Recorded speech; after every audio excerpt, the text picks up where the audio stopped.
Hi all, welcome back to our channel. So ഇന്നത്തെ vlog എന്ന് പറയുന്നത് ഡിസംബർ 31 ആ ഒരു വ്ളോഗാണ് കേട്ടോ.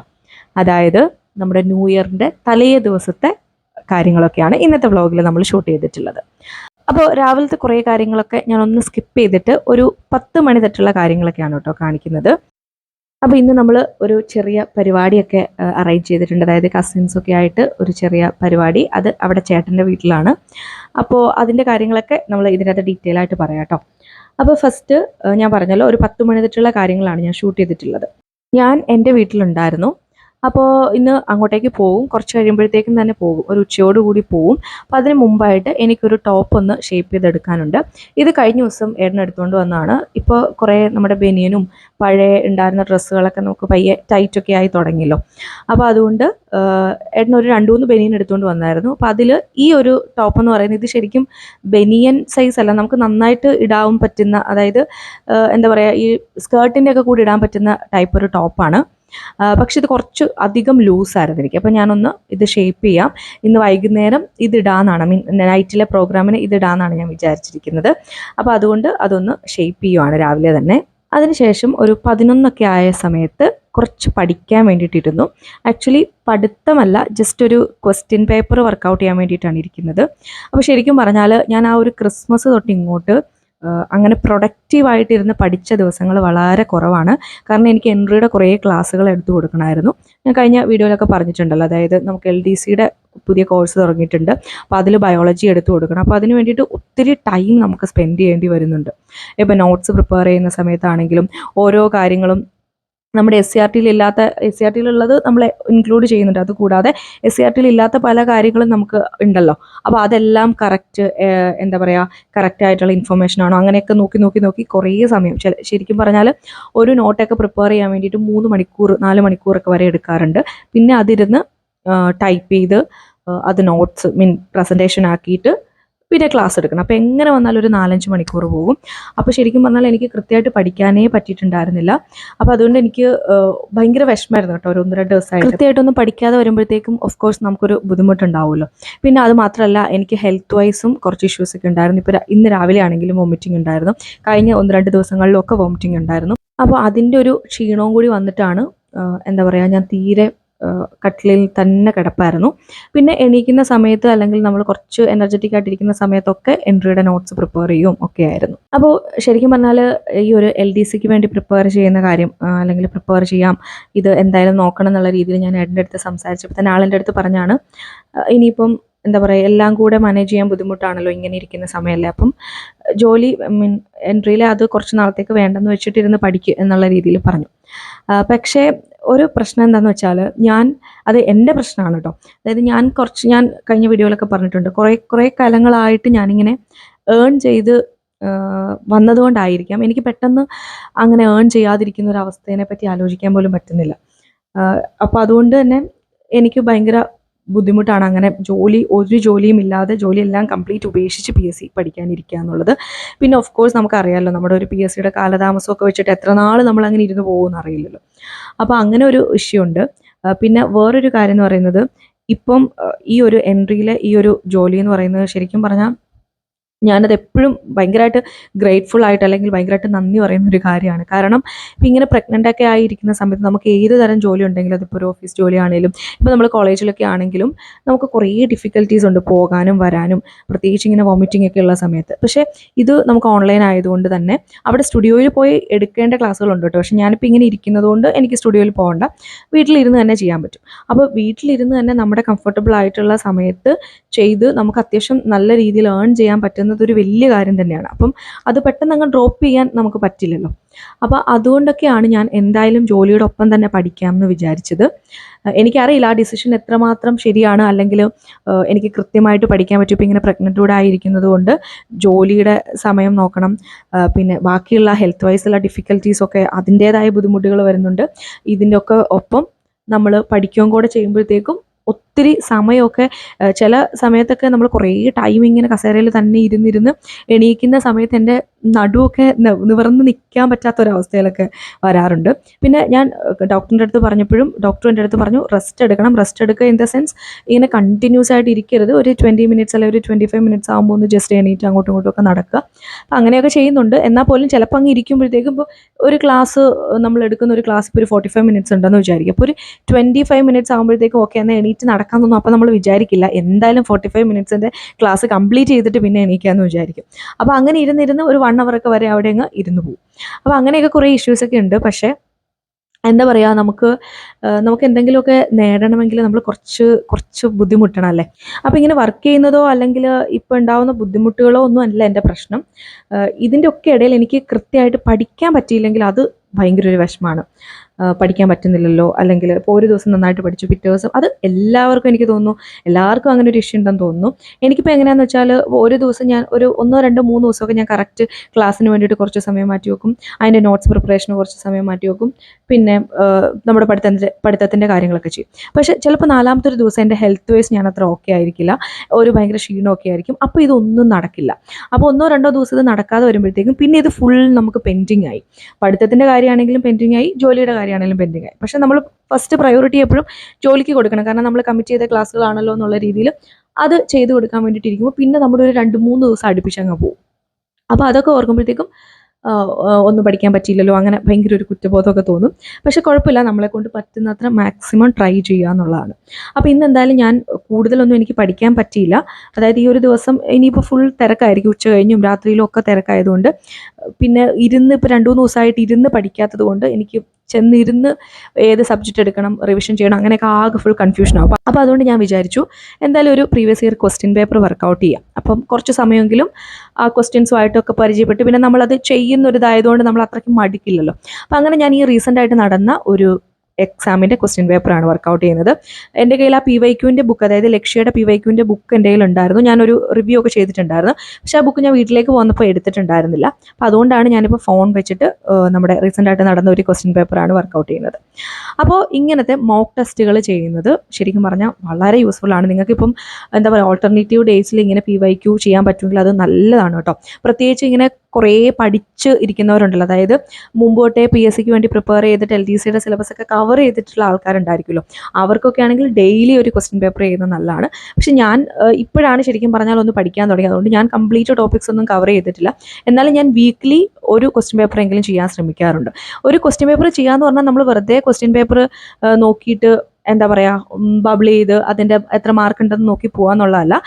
ഞാൻ പറയുകയാണെങ്കിൽ ഒരു ക്വസ്റ്റ്യൻ പേപ്പർ കറക്റ്റായിട്ട് നമ്മൾ ചെയ്ത് പഠിച്ച് എടുക്കാൻ ഒരു 3 മണിക്കൂർ അല്ലെങ്കിൽ ഒരു 3.5 മണിക്കൂറോളം വേണം. അതായത് ആദ്യത്തെ ഒരു 1 അവർ നമ്മൾ ക്വസ്റ്റ്യൻ പേപ്പർ വർക്കൗട്ട് ചെയ്യുക. അതിനുശേഷം ഒരു അരമണിക്കൂർ നമ്മൾ എങ്ങനെയുണ്ട്, നമ്മുടെ ഏതൊക്കെയാണ് തെറ്റിയത്, ഏതൊക്കെയാണ് ശരിയായത്, അങ്ങനത്തെയുള്ള കാര്യങ്ങൾ ചെയ്യുക. പിന്നെ അതിനുശേഷം ബാക്കിയുള്ള ഒരു 1.5 മണിക്കൂർ നമ്മൾ ഈ ക്വസ്റ്റ്യൻ പേപ്പർ നന്നായി പഠിക്കുക. അതായത് നമുക്ക് കിട്ടാത്ത പോർഷൻസ് ഉണ്ടായിരിക്കാം, ചിലതൊക്കെ ഇപ്പം നമ്മൾ പഠിച്ച് കഴിഞ്ഞൊരു ടോപ്പിക് ആയിരിക്കും. എനിക്ക് അങ്ങനെ കുറേ അനുഭവങ്ങൾ ഉണ്ടായിട്ടുണ്ട്. അതായത് ചില ടോപ്പിക്കൊക്കെ ഞാൻ ഗൈഡും SCRT ഒക്കെ വെച്ച് പഠിച്ചതായിരിക്കും. പക്ഷേ ഒരു ക്വസ്റ്റ്യൻ വരുന്ന സമയത്ത് എനിക്ക് പെട്ടെന്ന് അതിൻ്റെ ആൻസർ കിട്ടില്ല.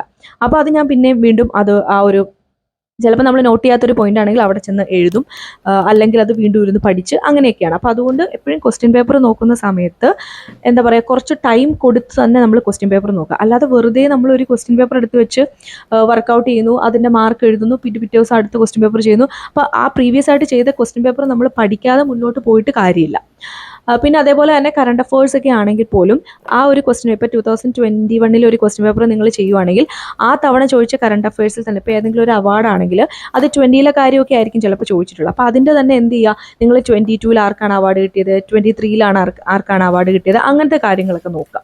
പക്ഷേ അതൊക്കെ കുറച്ച് എന്താ പറയുക, നമ്മൾ കുറച്ചൊരു ടൈം കൺസ്യൂമിങ് ആയിട്ടുള്ള കാര്യമാണ്. അപ്പോൾ ഞാൻ തൽക്കാലം കറണ്ട് അഫേഴ്സിൻ്റെ അതിന് അത്രയും ഒരു ഇത് കൊടുക്കാറില്ല. അതായത് കറണ്ട് അഫേഴ്സ് നമ്മൾ അല്ലാതെ പഠിക്കുന്നുണ്ട്, അതുകൂടാതെ ഇതിൻ്റെ അനുബന്ധ വിവരങ്ങൾ ആ PYQലുള്ളത് അതേപോലെ നോക്കാറുണ്ട്. അല്ലാതെ ഞാൻ ഒരുപാട് എക്സ്ട്രാ റെഫർ ചെയ്ത് പോകാറില്ല. കാരണം ഞാൻ പറഞ്ഞല്ലോ, നമ്മുടെ സിലബസും നമുക്ക് കംപ്ലീറ്റ് ചെയ്യണം, ഒപ്പം കുറച്ച് ക്വസ്റ്റ്യൻ പേപ്പേഴ്സും ചെയ്യണം. അപ്പോൾ ഈ ക്വസ്റ്റ്യൻ പേപ്പറിന് ഒരുപാട് സമയം കൊടുത്താൽ നമുക്ക് സിലബസ് കംപ്ലീറ്റ് ചെയ്യാൻ ഒത്തിരി ലാഗാവും. അതാണ് ഞാൻ പറഞ്ഞത്, ഓൾറെഡി സിലബസ് കംപ്ലീറ്റ് ചെയ്ത് വെച്ചവരും നന്നായിട്ട് റിവൈസ് ചെയ്തവരൊക്കെ ഉണ്ടല്ലോ, അവർക്ക് എപ്പോഴും നല്ലത് ഇങ്ങനത്തെ ക്വസ്റ്റ്യൻ പേപ്പേഴ്സ് ചെയ്യുക എന്നുള്ളതാണ്. അപ്പോൾ അങ്ങനെ എല്ലാവരും ക്വസ്റ്റ്യൻ പേപ്പറൊക്കെ ചെയ്യാൻ ശ്രദ്ധിക്കുക കേട്ടോ. അതുപോലെ തന്നെ ഈ ഒരു ക്വസ്റ്റ്യൻ പേപ്പർ ചെയ്യുന്ന സമയത്ത് എപ്പോഴും OMR ഷീറ്റിൻ്റെ ആ ഒരു ബുക്ക്ലെറ്റ് അല്ലെങ്കിൽ OMR ഷീറ്റ് നമുക്ക് ഓൺലൈനിൽ നിന്നൊക്കെ വാങ്ങാൻ കിട്ടും. അപ്പോൾ അതിൽ ചെയ്ത് പഠിക്കുന്നതായിരിക്കും കേട്ടോ കുറച്ചുകൂടെ നല്ലത്. കാരണം നമുക്ക് എക്സാം ഹോളിൽ ഇരിക്കുന്ന സമയത്ത് ഈ ബബിൾ മാർക്ക് ചെയ്യാൻ കുറച്ചുകൂടി ഈസി ആയിരിക്കും നമ്മളിങ്ങനെ ചെയ്തൊരു എക്സ്പീരിയൻസ് ഉണ്ടെങ്കിൽ.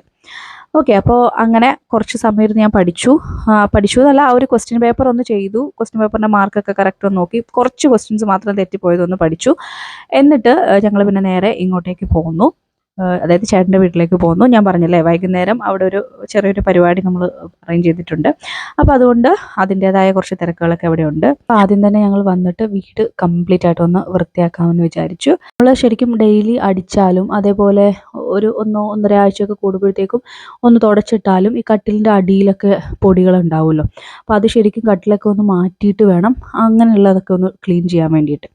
ശരിക്കും പറഞ്ഞാൽ ഞാൻ ഈ ഒരു ഹെൽത്ത് വൈസ് എനിക്കിങ്ങനെ വോമിറ്റിങ്ങും ഒക്കെ വരുന്നതിന് മുമ്പ് ഞങ്ങൾ എല്ലാ മാസവും ഞാനും ഏട്ടനോട് കൂടിയിട്ട് റൂമൊക്കെ ഇതേപോലെ ഒന്ന് ക്ലീൻ ചെയ്യാറുണ്ടായിരുന്നു. ഇപ്പോൾ ഇങ്ങനെ ഇരിക്കുന്നതുകൊണ്ട് തന്നെ ഒറ്റയ്ക്ക് അങ്ങനെ തുടയ്ക്കാൻ വേണ്ടിയിട്ടൊന്നും നിൽക്കാറില്ല. ഞാൻ ജസ്റ്റ് റൂം അടിച്ചിടും.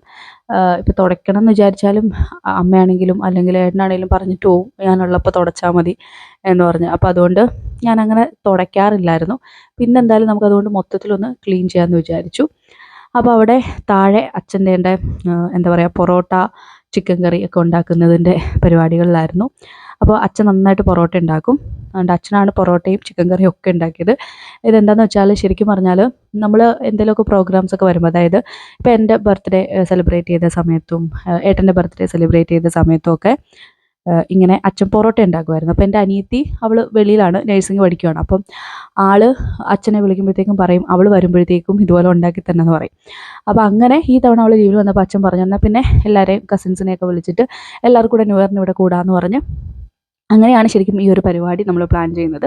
അപ്പോൾ അതുകൊണ്ട് തന്നെ പൊറോട്ട ചിക്കൻ കറി അത് ഫുൾ അച്ഛൻ്റെ ഡിപ്പാർട്ട്മെൻറ്റാണ്. നമ്മൾ ചിക്കൻ കറിക്കൊക്കെ വേണ്ടിയിട്ടുള്ള സബോളയൊക്കെ റെഡിയാക്കി കൊടുക്കും, പക്ഷേ അത് അരിയുന്നതൊക്കെ അച്ഛൻ തന്നെയാണ്. എന്ന് വെച്ചാൽ അച്ഛൻ അത് അച്ഛൻ്റേതായ രീതിയിൽ കറക്റ്റ് എന്താ പറയുക സൈസും കറക്റ്റ് ഷേപ്പിനും ഒക്കെ അരിഞ്ഞെടുക്കണം. അപ്പോൾ വൈകുന്നേരം ആയപ്പോൾ തന്നെ എല്ലാം സെറ്റായിട്ടുണ്ടായിരുന്നു. പിന്നെ ഞങ്ങൾ ഫ്രഷ് ആയിട്ട് വന്നു. ഒരു 6 മണിയൊക്കെ കഴിഞ്ഞിട്ടോ അവർ വന്നപ്പം. അപ്പോൾ അതിന് മുമ്പ് തന്നെ ഞാനൊരു പൊറോട്ടയും ചിക്കൻ കറിയും കഴിച്ചായിരുന്നു. കാരണം ഇങ്ങനെ ഇരിക്കുന്നതുകൊണ്ട് തന്നെ ഒത്തിരി ഇനി വിശന്ന് നിൽക്കേണ്ടെന്ന് പറഞ്ഞിട്ട്. പക്ഷേ ഇങ്ങനെ ഇരിക്കുമ്പോഴല്ല കേട്ടോ, അതിന് മുമ്പും. അപ്പോൾ അതിനുശേഷം അവരെല്ലാവരും വന്നു. വീട്ടിൽ നിന്ന് അച്ഛനും അമ്മയും അച്ഛമ്മയും അനിയത്തിയും പിന്നെ അതേപോലെ കസിൻസ് എന്ന് പറയുമ്പോൾ എൻ്റെ അമ്മയുടെ ആങ്ങളയുടെ മക്കളുണ്ട്. അപ്പോൾ അവരുമൊക്കെ ആയിട്ട് ചേട്ടനാണെങ്കിലും ഭയങ്കര കമ്പനിയാണ്. പിന്നെ ഇവിടെ വീട്ടിലാണെങ്കിലും അവർ മിക്കപ്പോഴും വരും. അപ്പോൾ അങ്ങനെ ഭയങ്കര കൂട്ടാണ്. അപ്പോൾ അവരെല്ലാവരും വന്നിട്ടുണ്ട്. എന്ന് വെച്ചാൽ എല്ലാ ഫാമിലി മെമ്പേഴ്സ് എന്ന് വെച്ചാൽ അമ്മയുടെ ആങ്ങളമാർ അങ്ങനെ അവർ വൈഫ് അങ്ങനെയൊന്നുമില്ല കേട്ടോ. നമ്മൾ പിള്ളേർ മാത്രം കൂടിയിട്ട് അങ്ങനെ ഒരു പരിപാടിയായിരുന്നു. അപ്പോൾ അങ്ങനെ വന്നു. ഞങ്ങളൊരു 9:30 വരെ ഇവിടെ ഉണ്ടായിരുന്നു. ഫുഡൊക്കെ കഴിച്ചു. അപ്പോൾ ഞാൻ കുറേ വീഡിയോസൊന്നും എടുത്തില്ല. മിക്കപ്പോഴും ഇങ്ങനെ വീഡിയോ ഓണാക്കണ കാര്യം അങ്ങോട്ട് മറന്നു പോകും. പിന്നെ അത് മാത്രമല്ല നമ്മളെല്ലാവരും കൂടെ കൂടി വർത്താനൊക്കെ പറഞ്ഞ് ചിരിച്ച് കളിച്ചിരിക്കുമ്പോഴത്തേക്കും പിന്നെ ഇതിനെ പറ്റിയിട്ടൊന്നും ആലോചിക്കുക പോലുമില്ല. അപ്പോൾ അങ്ങനെ ഞങ്ങൾ ഫുഡൊക്കെ കഴിച്ചിട്ട് അപ്പോൾ ഏകദേശം ഒരു 9:45 ആയി. അപ്പോൾ ഞങ്ങളിനി 10 മണിയാകുമ്പോഴത്തേക്കും ഇവിടെ എഴുമാന്തുരത്ത് എന്ന് പറഞ്ഞൊരു സ്ഥലമുണ്ട്. അവിടെ ഒരു ടൂറിസം ഫെസ്റ്റ് നടക്കും. 5 ദിവസമായിട്ട് പരിപാടിയുണ്ട്. അപ്പോൾ ഇന്ന് ലാസ്റ്റാണ്, അതിൻ്റെ ലാസ്റ്റ് ഡേ ആണ്. അപ്പോൾ അമ്മയുടെ ഞാൻ പറഞ്ഞിട്ടുണ്ടല്ലോ അമ്മ പഞ്ചായത്ത് മെമ്പറാണ്. അപ്പോൾ അമ്മയുടെയൊക്കെ പഞ്ചായത്തിൽ നിന്ന് കടുത്തുരുത്തി ഗ്രാമപഞ്ചായത്ത് നടത്തുന്ന ഒരു പരിപാടിയാണ്. അപ്പോൾ അതുകൊണ്ട് എല്ലാ ദിവസവും ആ 5 ദിവസം അടുപ്പിച്ചും അമ്മയ്ക്ക് അവിടെ പോകണമായിരുന്നു. അപ്പോൾ ആ ഒരു സമയത്തൊന്നും എനിക്ക് രാത്രി ലൈവൊക്കെ ഉള്ളതുകൊണ്ട് പോകാൻ പറ്റിയിട്ടുണ്ടായിരുന്നില്ല. അപ്പോൾ എന്തായാലും ഇന്ന് എല്ലാവരും കൂടെ വന്നിട്ടുണ്ടല്ലോ, അങ്ങനെ പോകാമെന്ന് വിചാരിച്ചിട്ട് ഞങ്ങൾ അവിടുന്ന് നേരെ അങ്ങോട്ടേക്ക് പോവുകയാണ്. അപ്പോൾ ഇന്നവിടെ ഒരു നാടൻ പാട്ട്, തെയ്യം, തിറ അങ്ങനത്തെ സംഭവങ്ങളാണ് ഇന്നത്തെ അവിടുത്തെ പരിപാടി എന്ന് പറയുന്നത്. അപ്പോൾ അത് തുടങ്ങിയിട്ട് കുറച്ച് സമയമായി. ഞങ്ങളൊരു അവിടെ എത്തിയപ്പോൾ തന്നെ ഒരു 10:30 10:45 ആയിട്ടുണ്ടായിരുന്നു.